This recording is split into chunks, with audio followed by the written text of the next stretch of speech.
Corpus delicti is a Latin term that means the body of a crime. It's the proof that a crime has been committed, which is necessary before finding out who committed the crime. And crimes certainly don't all look alike. Corpus Delicti is also a true crime podcast that takes a series approach into various ways crimes are committed. Cruise ship deaths, historical crimes, and women who kill are just a few of the themes we have covered cases on. We even dive deep into the case of a likely innocent man on death row in our home state of Alabama. We have more than 200 episodes, so there's plenty to binge. Join us every week, wherever you get your podcasts, as we dive into a new case within our current series. That's CorpusDelicti. Hope to see you soon. Criminology is a true crime podcast that may contain discussion about violent or disturbing topics. Listener discretion is advised.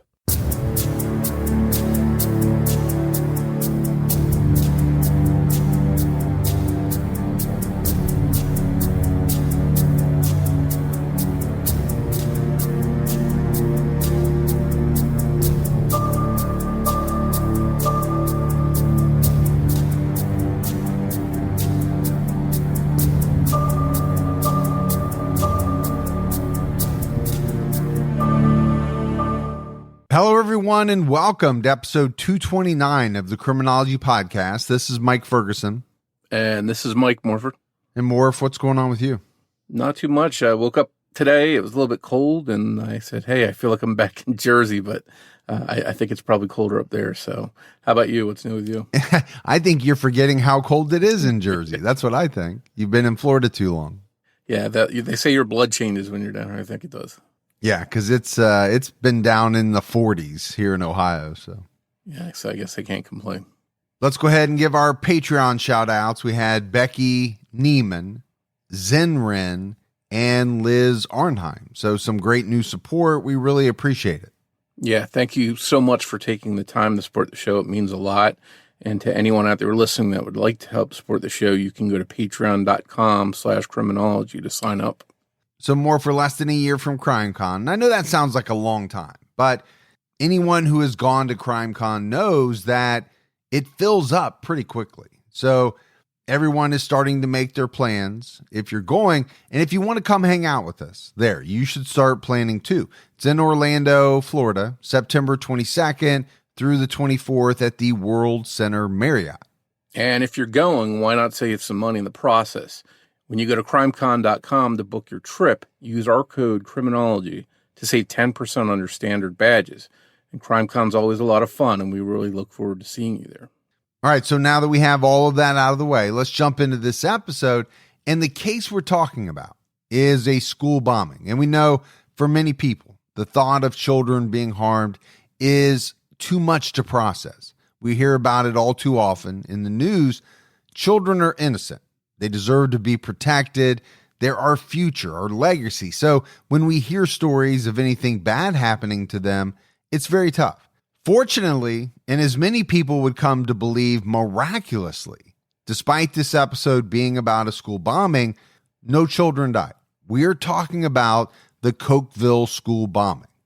Cokeville Elementary School in Cokeville, Wyoming, is a small school for kindergarten through 6th grade. After children in Cokeville hit 7th grade, they go to Cokeville High School until they graduate. The town itself is incredibly small. I think one of the smallest we've actually discussed on this podcast. Currently, there are around 503 people living there, down from 535 in 2010, when Cokeville, on the border of Wyoming and Idaho, had the most residents in its recorded history. In 1986, when this incident took place, there were less than 500 people living in the community. The town's population is predominantly made up of members of the LDS faith. May 16th, 1986 was a Friday. The children at Cokeville Elementary, and likely the staff as well, were ready for the weekend. Getting through that Friday would mean that everyone could unwind, spend time with their loved ones, and make plans. But this Friday would be like no other in Cokeville's history. After David Young and his wife Doris arrived at the school, but they were not there on official business. They weren't there to pick up children, and they weren't empty-handed. They brought with them several guns and a homemade bomb. David Young may have had an axe to grind with the town. In 1979, he was Cokeville's sole police officer. After just 6 months, though, he was fired by the mayor. Well, officially, he was asked to resign due to misconduct. Mayor John Dayton later told the Washington Post, "We don't like to use the word fired around here." Quoting a Salt Lake Tribune article, David was a weirdo who wouldn't follow orders or do his job. His cowboy hat and long-barreled pistol, kept in a leg holster, earned him the nickname Wyatt Earp. He met his wife Doris there in Cokeville, where she was a waitress, and also sang in a bar. They got married, but right after this, they moved to Tucson, Arizona. They were rumored to be affiliated with a few different groups, mostly white supremacist groups. While in Tucson, David became less social and spent more time reading and writing about philosophy. But despite being into philosophy, it didn't mean that David was peaceful. It was becoming clear that he was dangerous. David started to hatch a plan that he called the Biggie. He told two of his longtime friends, Gerald Deppy and Doyle Mendenhall, that he had a plan that would make them rich. They invested money with him, but he didn't give them many details about what he was plotting. Had they known, they may have ran the other way. While still in Arizona, David Young completely destroyed a school bus using a bomb. It was a test for what he had planned in Cokeville. At 1 p.m. on May 16, 1986, 43-year-old David Young and his wife, 47-year-old Doris, arrived at Cokeville Elementary. David's youngest daughter from a previous marriage and David's friends, Gerald Deppy and Doyle Mendenhall, accompanied them. The group had 4 rifles, 9 handguns, manifestos, journals, and a gasoline bomb with them. Gerald and Doyle did not enter the school. They were there to discuss the plan, the Biggie, but they backed out at the very last second. When David told them what that plan, the Biggie, actually entailed. So he had not told them really anything about this. They were only in Cokeville to meet him to talk about the money they invested. When they were informed it was time for action, he was going to hold the children inside the school hostage for ransom and then set off the bomb, sending them all to what he called a brave new world, which they would be reincarnated into. Gerald and Doyle tried to leave when they realized what David was up to, but David forced them back into the van at gunpoint and made Doris and his daughter, 19-year-old Princess, handcuff them before leaving them in the van. The family then headed into the school. As they entered the school, Princess became very upset. As per the website wyohistory.org, teacher Janelle Dayton recalled seeing Princess, and she was just hysterical. Princess yelled at David and Doris, "I can't believe you're going through with this." She ran from the school and stole the van they had driven in with Gerald and Doyle still handcuffed inside of it. She went straight to City Hall to get help. Remember, this was in an era before we really grasped the reality that schools needed security, that children could be targeted in school by sick or evil people intent on doing them harm. So getting into the school wasn't hard for David and Doris. In one classroom, the young students were listening to their teacher read them a book, Goldilocks and the Three Bears. David went into the school's office and handed out pamphlets. 0 equals infinity was the confusing message scrawled on the pamphlets he was handing out, basically warning of a revolution. While David handed out his manifesto and kept the adults in the office engaged, Doris went to each classroom in the school and gathered their hostages. 9 teachers, 6 staff members, 3 unlucky citizens who just happened to be there at that time, including a UPS driver and someone who was just applying for a job. And 136 children were taken into one first-grade classroom. Interestingly, Doris didn't use any of the guns they had brought with them that day to do this. She just tricked them into following her, telling them it was time for an assembly. There was a surprise in the room, or that there had been an emergency. The children who had been told there was an assembly were divided. Some saw the guns which had been lined up on the rim of the chalkboard and the homemade bomb and knew that they were in danger. Others thought they were going to be taught about the weapons. Megan Thompson, who was a student there at the time, later told the LA Times, "If we would have been older, it would have been a lot scarier." Another survivor recalls how confusing the situation was, saying, "My sister came up saying, 'We're being held hostage.' I said, 'What does that mean?' It was clear that overall the students were frightened or confused. Eventually, the faculty and teachers discovered what was happening and how dangerous the situation was, especially when they saw the giant homemade bomb." So obviously, Morf, this was a very, very scary situation.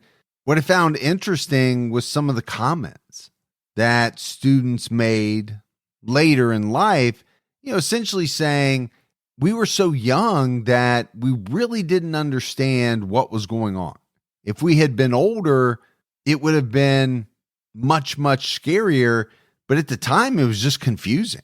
Yeah, you've got these strangers coming in to school that these children don't know, and now they're being brought all together into this room. Some of them are seeing guns. Some of them see a bomb. Some of them obviously knew that something wasn't right, but other ones just didn't know any better. And maybe that comes down to their age or whatever. But I think overall they had to be nervous about what was going on or scared. And I think it's pretty clear from this couple bringing all the guns they brought, the bomb, handing out these weird manifestos, that they seemed like people that were really dangerous. And these children were definitely in harm's way, and the faculty at the school. And one of the things I want to do is go back to just how easy it was for them to enter the school. I think about going to pick up my daughters when they were in, let's say, middle school. It was like a fortress. And this was, 5-10 years ago. You had to be buzzed in. They had to see you. You had to, you had to go through a couple of different doors. And that's just where we've gotten to over time. But I think back to my schools in the 80s, there was none of that. Essentially, anybody could just walk right in the front door. Yeah, we've definitely come a long way. When I pick up my kids, you've got to wait in a long line, and then there's a fence. You've got to put the code in. The gate opens up, then you go inside. They have cameras. They got to buzz you in. And a lot of the schools have school resource officers there, so that even when you get inside, there are police around. So definitely a different era than kids live in today. Yeah, no doubt. So this bomb was made out of 2 shopping carts. One held a 1-gallon milk jug full of gasoline attached to a blasting cap. Underneath the container of gasoline, 2 cans of tuna had been emptied and replaced with aluminum powder and flour, each attached to a blasting cap. The plan was that when the gasoline bomb exploded, the contents of the tuna can would basically light the air on fire, making a much bigger fireball. Both baskets had shrapnel in them. They were full of chain links and boxes of ammunition and gunpowder. The entire bomb had a switch powered by a 9-volt battery. When a piece of wood from between 2 metal connectors between the closed end of a clothespin was pulled, it would detonate the bomb. The wood was tied to a piece of string that could then be tied to a person's wrist and used as a dead man's switch. David had this bomb attached to himself the entire time. He entered the office with it, and he wheeled it into the first-grade classroom. The string was tied around his wrist as he gave his demands. He wanted $2 million for each of the 154 hostages, which is $308 million in total. Counting for inflation, that's $834 million today. He also wanted President Reagan to read the manifesto he mailed him and wanted to be able to speak to him. He threatened to detonate the bomb if his demands weren't met, but it later became apparent that he planned to set it off no matter what. It was actually a big part of his plan. David gave each person in the room a copy of his pamphlet. Teachers recall the first graders, who had only been reading for a few months, trying to read an already nonsensical manifesto. There were tangents about Jesus, Socrates, and Adolf Hitler. There were also writings about his brave new world that you had to die to visit. Some of the children started to cry. One hostage, Amy Bagasso Williams, was quoted in an article on LDSliving.com as saying, "I began to wonder, what happens if I die today? I don't know where to go. Will I see my family again? So, Morf, I do want to go back and talk a little bit about this homemade bomb. And I think it's something that we've seen in a number of cases where you think about a bomb that somebody makes at home. A lot of times they're not that complicated. I look back at some of the early bombs that the Unabomber made. Yeah, he was a smart guy, but they weren't overly complicated. And it doesn't sound like this one was either. And then you have this use of what is termed a dead man's switch. And basically, to me, that means there's a fail safe. There's something tied to one of the individuals involved that if they were to be hurt or shot and fall down, it would detonate the bomb. In True Crime All the Time, Gibby and I covered a case on this guy named Anthony Karitzis. And it's a very interesting case, but basically he took a hostage. He had a shotgun taped to the back of this person's head, and he had a dead man's switch. So if he were to be shot, just the action of him falling would pull the trigger and the shotgun would go off. It's a very scary thing to think about. Yeah, I think what's also scary about these homemade bombs is that the people making them probably aren't experts or not trained. So you never know, is one of these bombs going to be a dud, or is it going to go off when it's not ready to be detonated and they're not expecting it? So I think it was just a dangerous situation all the way around. The room slowly filled with gasoline fumes, which also upset the children and made them and everyone else in the room sick. Some of the teachers asked David if they could open the windows so that they could all get some fresh air, which would hopefully settle the children down. And he agreed to let them open a few of the windows. Meanwhile, authorities, alerted by David's daughter, Princess, as well as parents, news crews, and ambulances gathered near the school at the town hall. There happened to be a meeting of law enforcement agents, including the Lincoln County Emergency Management Coordinator, Kathy Davison. There had been some flooding in town, and they were meeting at the town hall to discuss this situation. Princess ran into the building just after the meeting as people were heading out. According to WYOhistory.org, she screamed out, "I need a sheriff or somebody. My dad went in the school to take it over, and a bomb's going to go off, and it's going to kill a whole lot of people." The Cokeville deputy and their marshal were both out of town. The nearest sheriff was in Kimmerer, 45 miles away. So there's a couple of things here that jump out at me. First of all, just talking about how small and kind of rural this location is, the nearest sheriff is 45 miles away. I mean, I think that tells you something. But I want to talk about Princess for a little bit and the courage and fortitude that it took to realize that what was going on was not right, to make the decision to get away and to go get help. That's an amazing thing. Yeah, she's basically betraying her dad to go get help, knowing he's going to get in trouble when the police get involved.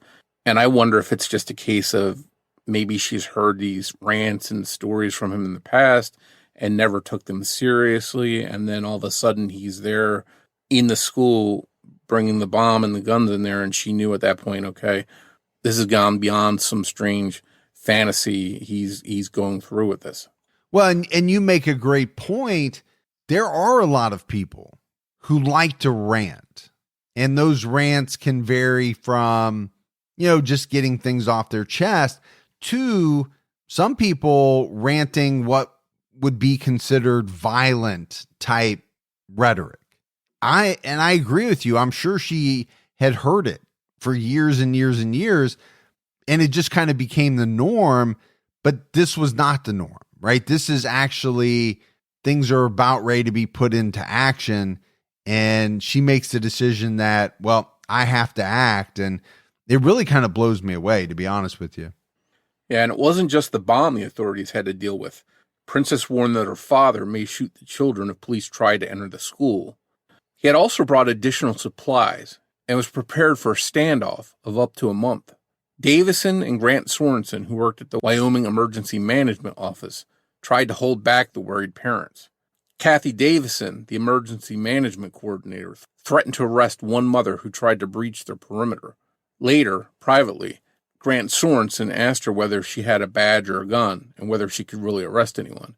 She replied no. She was just trying to keep people calm. She also ordered concerned parents and grandparents to the nearby senior center to make sandwiches and fresh coffee and wait for help. So this woman, Kathy Davison, really had her hands full. If you think about it, I mean, number one, she's got to figure out what's going on inside this school, how best to deal with that.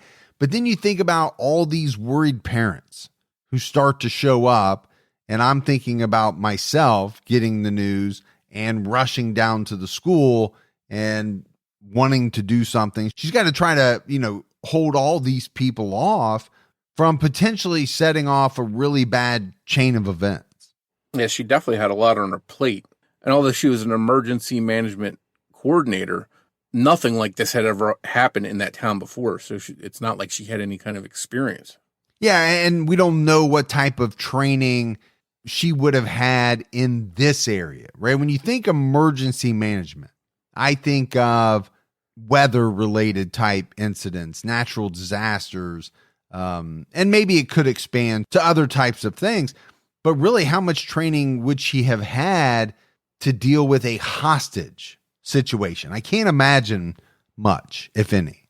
Yeah, I think it just shows how people sort of were thrust into leadership roles there on the spot to try and make a difference and try and help the situation any way they could. After 40 minutes, the Kimmerer sheriff finally arrived. Davison and a highway patrolman began going door to door, evacuating the nearby houses. Buses were brought in, standing by to transport the children.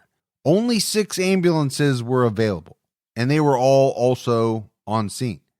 Inside the school, teachers tried to keep all of the children busy. Classes stayed together in groups, and the youngest children played games, sang songs, and colored. Older children watched movies, and they prayed together.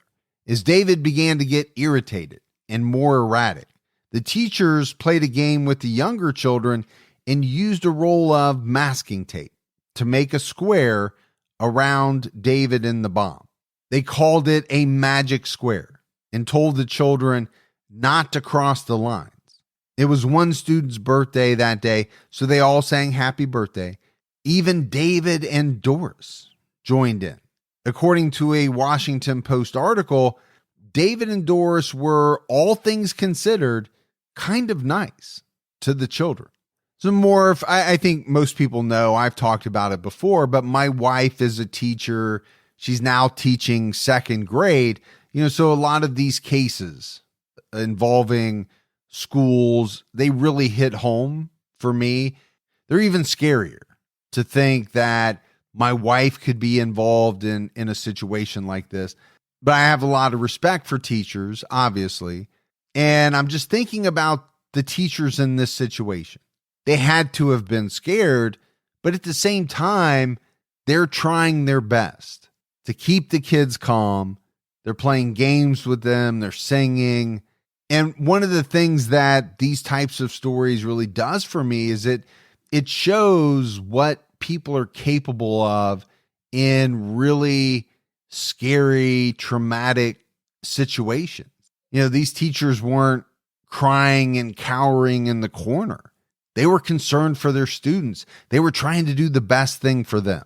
Yeah, and I'm sure that they were trying to remain calm so that the kids weren't scared and didn't freak out.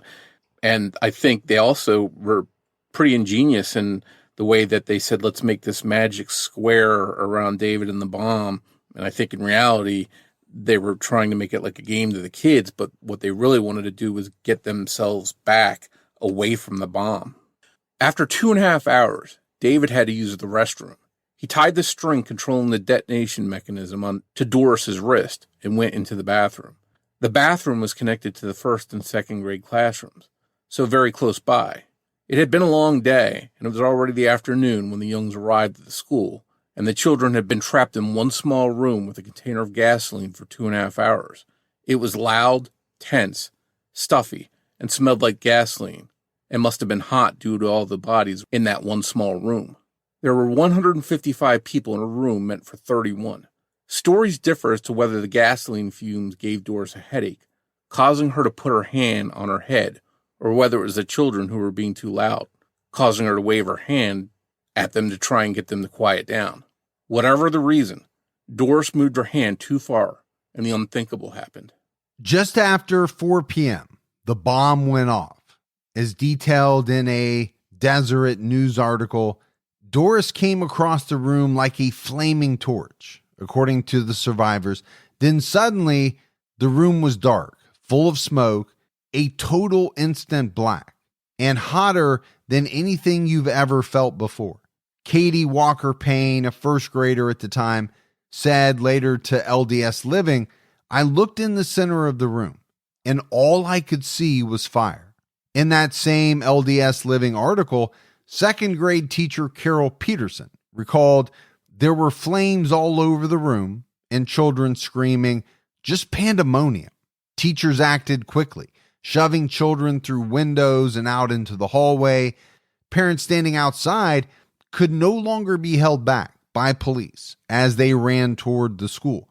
Peterson herself caught fire. She said, "When I got to the hallway, I felt a tickling sensation on my shoulder and ear. I took a few steps and started feeling heat on my skin. I realized I was on fire." Other teachers helped put out the fire using their bare hands to stamp it out. Doris Young, despite the devastating burn she suffered, somehow made her way back into the classroom. Her husband David entered the classroom and shot Doris in the head, killing her. He also shot music teacher John Miller in the back as he tried to escape the room. David walked back into the bathroom, closed the door, and shot himself in the head, taking his own life.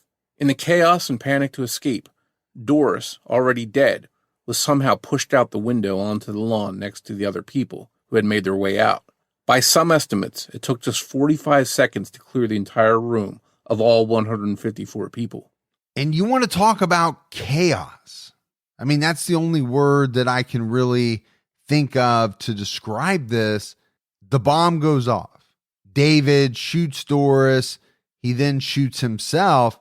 You can only imagine the panic that ensued, people scrambling, trying to, get out of this classroom.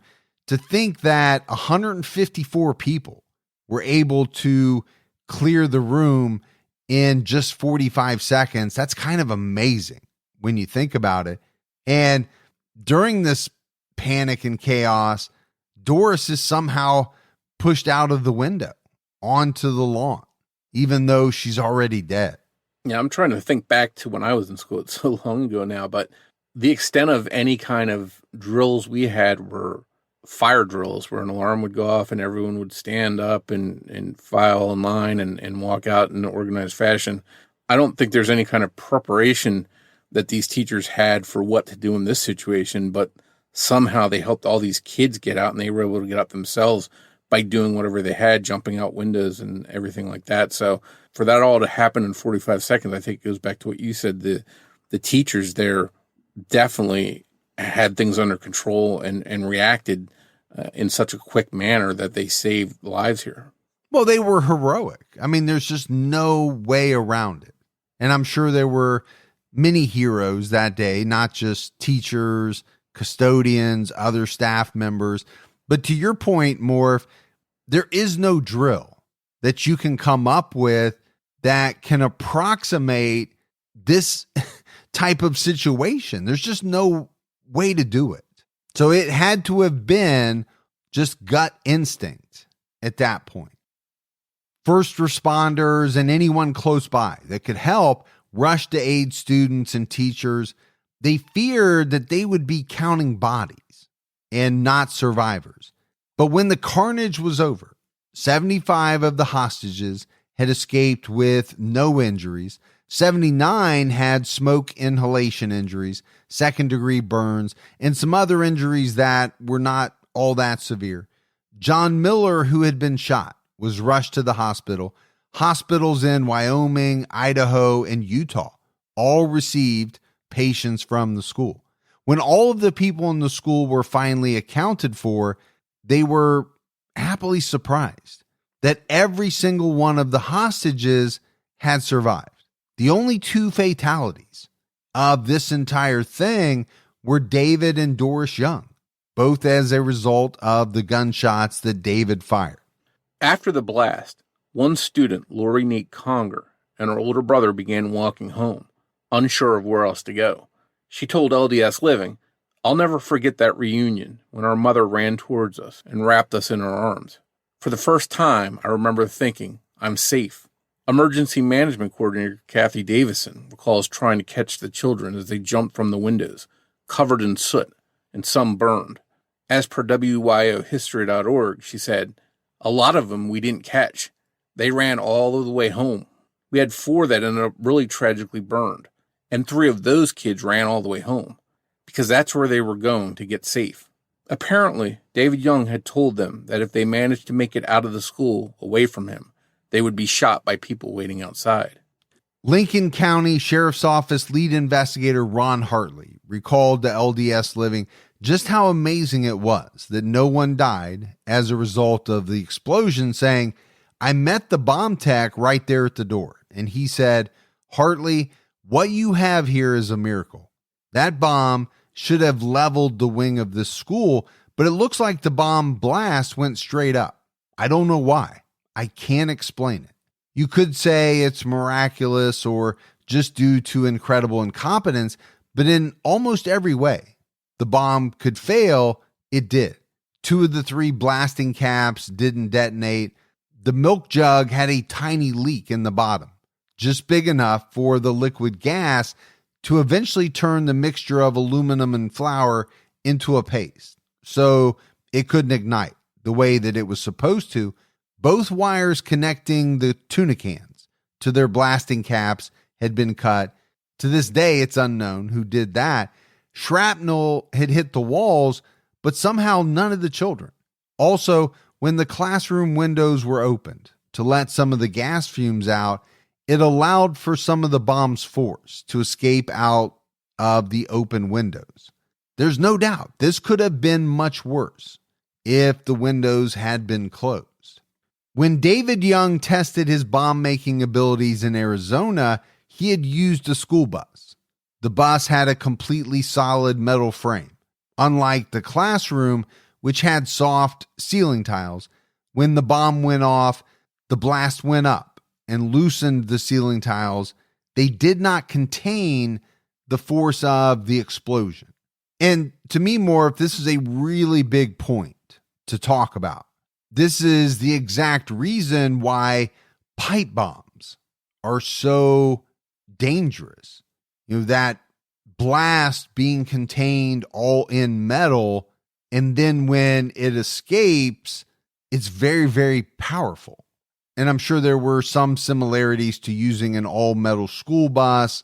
Not exactly the same, but the blast inside that room was much different, though. There was no ceiling per se to contain it, to hold it in. So some of it escaped through those ceiling tiles. Some of it escaped, through the open windows, luckily, or this thing would have been much, much worse. The injuries to those at the school weren't all physical, of course.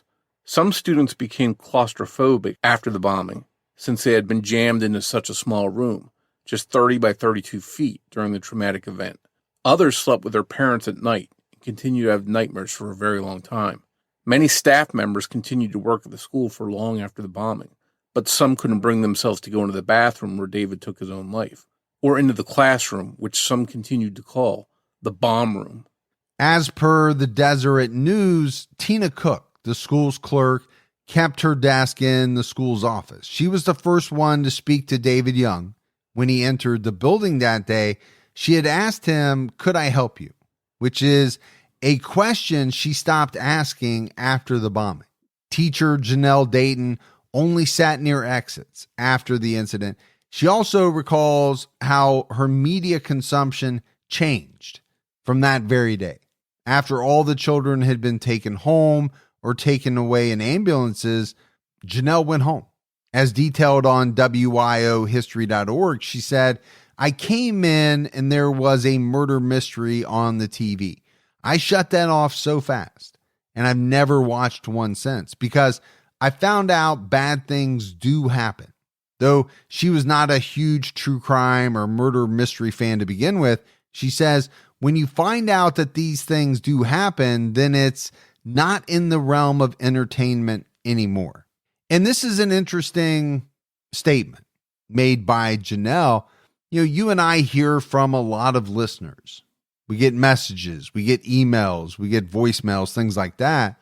I have heard from a lot of people trying to, really decipher what makes true crime so interesting to some people, and some individuals who have gone through very, very traumatic events in their life continue to listen to true crime stories.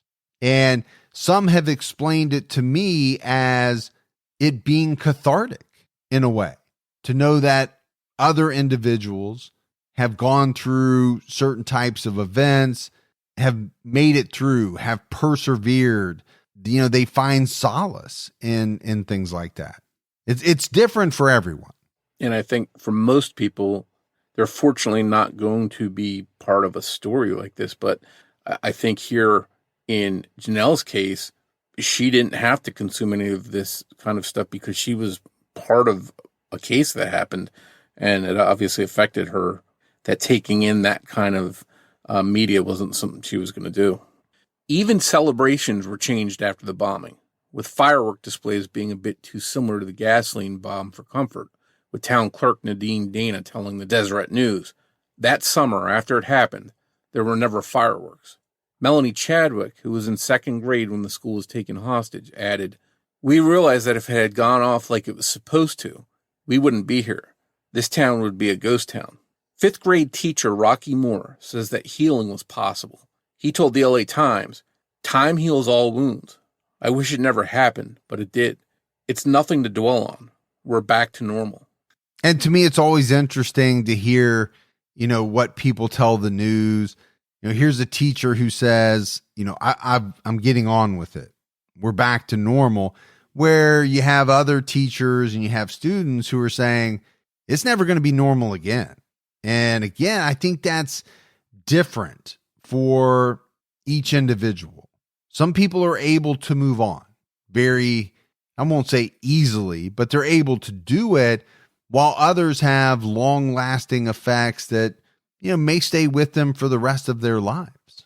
We all know that when tragic events like a mass school shooting happen, the community where it happens comes together to mourn the victims, to support their families. In this instance, the community came together to celebrate that everyone survived this horrible event. And some people came away from that tragic day thinking that it was nothing short of a miracle.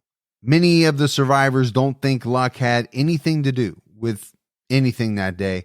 Investigator Richard Haskell told the Deseret News, there's no doubt in my mind that there was divine intervention. Investigator Ron Hartley eventually came around to the idea that there was something else at play that day. He told LDS Living, I came home with the intent of factually proving to him that he couldn't have seen angels. He was referring to his 6-year-old son. His son had been claiming that his grandmother had been there with him in the classroom that day, but she was living in a different city at the time, so it was impossible. Looking through their family photo albums together, his young son stopped at one picture and said, that's her, that's my angel. He was talking about Hartley's grandmother, who had been dead for years. He also said that the angels there that day all held hands around the bomb and flew upwards, out the ceiling when it exploded. This made Hartley remember his conversation with the bomb tech about how the blast had unexplainably gone upwards instead of outwards. Hartley's son is not the only one who saw angels or deceased relatives that day. Katie Payne told LDS Living that she was coloring before the explosion when a woman dressed in a long white dress with short dark brown hair told her, Katie, I love you very much. You need to listen to your brother and remember that I will always love you. Moments later, her brother came to her and told her to sit next to the window. As he went to go get their other sister, Rachel, the bomb went off. 8 months after the bombing, Katie's mother opened an old locket. It had a photo of her mother, Katie's grandmother, who had died when Katie's mom was just 15 years old. Inside of it, I knew the instant my mom opened the locket that it was her, the woman who had talked to her that day in the classroom. The stories of angelic saviors didn't end there. Jenny Sorensen Johnson, who had been in the first grade during the bombing, remembered who she thought was a helpful teacher. When Jenny's shoe fell off, she tried to turn around and get it, but the teacher silently motioned for her to follow her through the entryway of the bathroom. She told LDS Living, "I trusted and followed her out of the burning room." Years later, when Jenny was 12, she was looking through old family photos with her grandma. Jenny pointed out a woman in a photo who she believed to be the teacher who had helped her, and asked her grandmother what grade she was teaching that day and why she quit teaching after the bombing. But it wasn't a teacher, though. It was Jenny's grandmother's Aunt Ruth, who wasn't even from Cokeville. She had died years before the bombing. Even those who didn't see any angels felt that someone or something had helped them. Lori Nate Conger, who had been in the 5th grade at the time of the bombing, told LDS Living, "I knew exactly what to do and where to go. I couldn't have done that on my own." She was one of the many students who had prayed together that day thinking, David Young can control a lot of things, but he can't keep us from praying. That's one thing he cannot do. Even students who were not religious felt something that day helped protect them. Amy Bagasso Williams was one of the very few students who was not of the LDS faith. When others began to pray, she told her teacher that she didn't know how to pray. The teacher assured her that she didn't need to know how, so she crawled over and folded her arms and bowed her head. She told LDS Living, "I remember suddenly feeling like I had a warm blanket wrapped around my shoulders, this incredible amount of comfort and joy that I can't explain. I knew in my heart that I would be okay no matter what happened." Lincoln County Emergency Management Coordinator Kathy Davison told WYOhistory.org, "As a new coordinator, I had no idea what I was doing, but everything went the way it was supposed to. When volunteers, emergency workers, and media took over the town's only cafe, they turned to Davison's senior center to eat sandwiches there. They told me they never eat bologna again," she joked. She was later asked about the $500 lunch meat and bread bill she authorized, but it was clearly something that was worthwhile in an effort to help the team of people working together in the aftermath of that tragic day. Students quickly returned to school. On May 22nd, less than 1 week after the bombing, brothers Jeremiah and Zachariah Moore made the newspaper. In photos, Jeremiah's hands are bandaged due to burns, and there are a few burns on his face. Zachariah drew for him. Other photos in the newspaper showed children in bandages running on the playground saying the Pledge of Allegiance. The children were allowed to see the room where the explosion happened before it was repaired. Staff wanted them to see that it was just a room and that it didn't hold any power over them. John Miller, the music teacher, let all of the children see his healing bullet wound, a way to help them see that they too would be okay, just like he was. While the community moved on and staff and students tried to get back into the swing of things, the authorities tried to figure out why David Young had decided to do what he did. They looked closely at his background. Before he had served Cokeville as the town marshal, David Young studied at Chadron State College in Nebraska, where he got a criminal justice degree. He left behind many diaries full of his thoughts about reincarnation and mathematical equations that supposedly proved there was no God. Cokeville Elementary was not the only school that he had considered for the biggie. He had looked at schools in other towns in western Wyoming, like LaBarge, Afton, and Big Piney, but ultimately settled on Cokeville.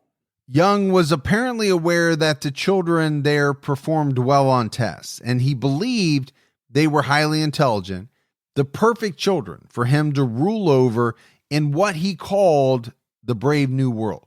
He also knew, since he had been the town marshal, that there was hardly any law enforcement there, and response times would be very slow. It was clear that he was disturbed and that There might not ever be real answers that would explain why he did what he did. As for the people that came to the school that fateful day with David and Doris Young, David's daughter, Princess, Gerald Deppy, and Doyle Mendenhall, none of them were ever charged in relation to the bombing since they did not participate. The story about what happened in Cokeville was a big one, and there's a lot about the bombing in the media. There's a memorable Unsolved Mysteries episode about the case. Jadine and Hart Wixom wrote a book called Trial by Terror, based on what their son Cameron told them about that day.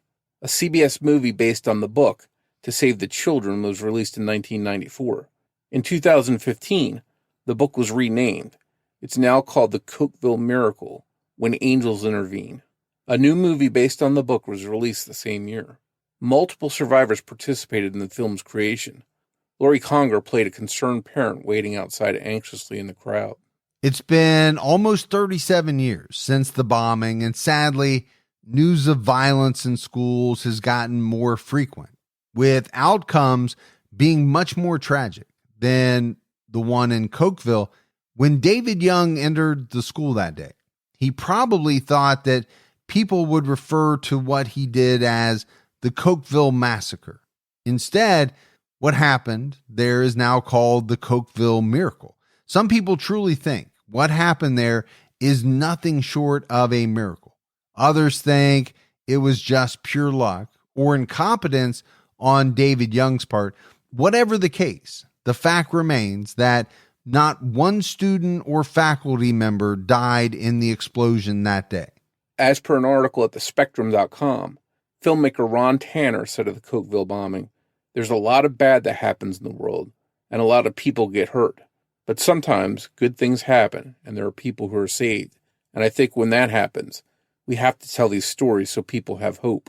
Perhaps Lincoln County Emergency Management Coordinator Kathy Davison summed it up best, saying to WYOHistory.org, "After Cokeville, I would have thought if anything happened anywhere in our county, we could handle it because of the way we worked together and the camaraderie we built. The community of Cokeville has moved on from the bombing, but residents there have never forgotten it." So, Morf, as we wrap up this episode, I kind of want to go back to David Young for a minute. At one point, this guy was essentially the only law enforcement in town, but he was let go. He was described by many people as being strange, but there wasn't a ton of background on him as far as, how strange was he and did people notice? A lot of times in these stories, we talk about, should someone have noticed that this person was acting in a way or saying things that would lead one to believe he was about ready to do something very dangerous? I don't know if that was the case here. And maybe it's because his wife was in on it with him. So he didn't have to really go outside of his family to talk about this type of stuff. He had his wife to discuss it with, to plan it with. Now, obviously, she would have known, but it sounds like she was all in with him. So she wasn't going to go to the police and turn him in. Yeah, and I personally wonder if he had some kind of control over her. Maybe she was abused, something along those lines where she was afraid not to help him.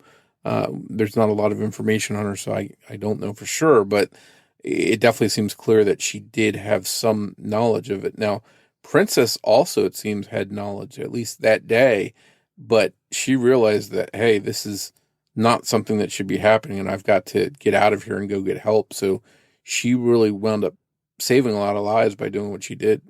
Yeah, I go back to her as being a very heroic figure, along with, the teachers and just really everybody there that day. But talking specifically about Princess, I want to go back to this notion of, living in a family with a dad and possibly a mom who are saying a lot of things that are inflammatory, ranting, raving about this or that all the time. What does a kid do? Do they think that every time their dad goes off on a rant that they need to run and tell somebody? No, probably not. It wasn't until she realized that, oh, he's really serious this time. He's about ready to take this to a real physical level, that she made the decision that I can't let this happen, or at the very least, I have to go tell someone. And it's clear from his actions and his history that he had something going on. I don't know if he was mentally ill, delusional, whatever you want to call it, but he's talking about Jesus and Hitler and reincarnation and making up all these pamphlets. I almost picture like a David Koresh meets the Unabomber scenario with this guy, that he's sort of has these delusions, but he's dangerous. He has these skills, at least, to build a bomb in this instance, and he's going to carry out this plan that seems pretty warped. Yeah, you could almost say he's like an amalgamation of a number of different people. David Koresh does come to mind, the Unabomber, maybe a little Jim Jones to some extent. I mean, you could throw in a bunch of different people.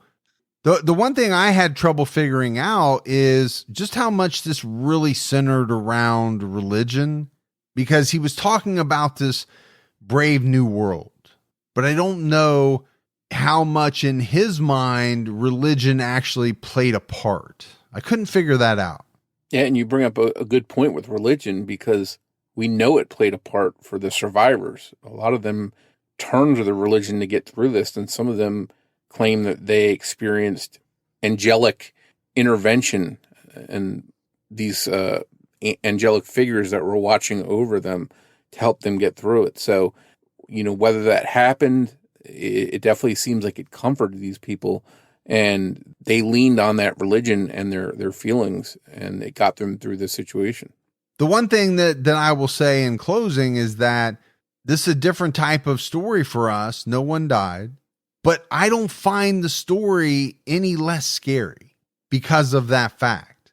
Because I think about what could have happened. To me, very easily, 100+ people inside that room could have been killed if this bomb had, gone off a different way, if it had reacted differently. It's just a very scary story. Number one, due to that aspect, but then also because you have a person, in this case, 2 people, him and his wife, who are determined to carry something out. And I always go back to that. When people are determined, regardless of the consequences to others, and especially to themselves, that's a scary thought, because how do you stop someone like that? If someone's willing to give up their life to accomplish something, that's tough to stop. And that makes it scary. And I think it was a very fortunate situation that the teachers and faculty and even the town leaders were just as determined to help this have a good outcome. And their efforts paid off because no one was killed. So at the end of the day, it's good to see that their determination won out. Yeah, absolutely. But that's it for our episode on the Cokeville school bombing. Very scary stuff. As always, if you haven't done so yet, go out and give us a 5-star rating. You can leave a review. Keep telling your friends. That word of mouth about the podcast really helps.